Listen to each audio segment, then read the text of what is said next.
Calculus is the study of change. No, not that kind of change.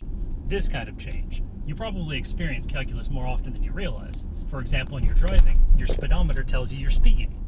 That's change. Generally, there are two types of change, average and instantaneous. Average change is easy to calculate. It's just the slope between 2 points. For example, say you leave Austin at 2 p.m. and drive 100 miles to Waco, arriving at 3:30. Your average speed was 100 divided by 1.5 hours, or your total distance divided by your travel time.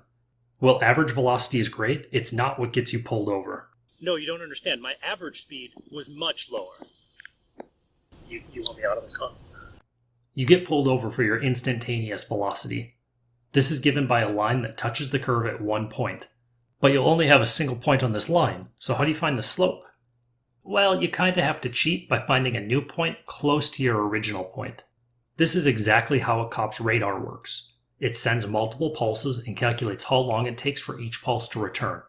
They use this to get an approximation of how fast you are traveling. Interestingly, that's not how your speedometer works. It's hooked directly to your axle, giving you perfectly accurate speed. Actually, officer, the speedometer in my car is way more accurate than your radar. You want me out of the car? The closer the 2 points are, the better the approximation will be.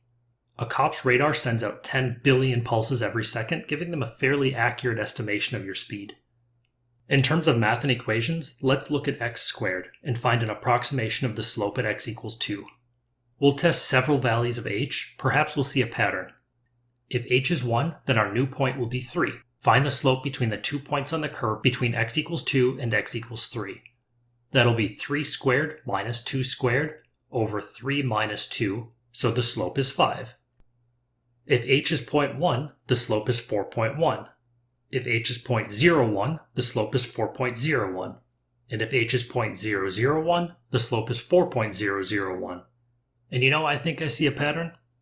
If h were 0, the slope will probably be 4. And actually, this is the correct answer. That's the exact rate of change at 2.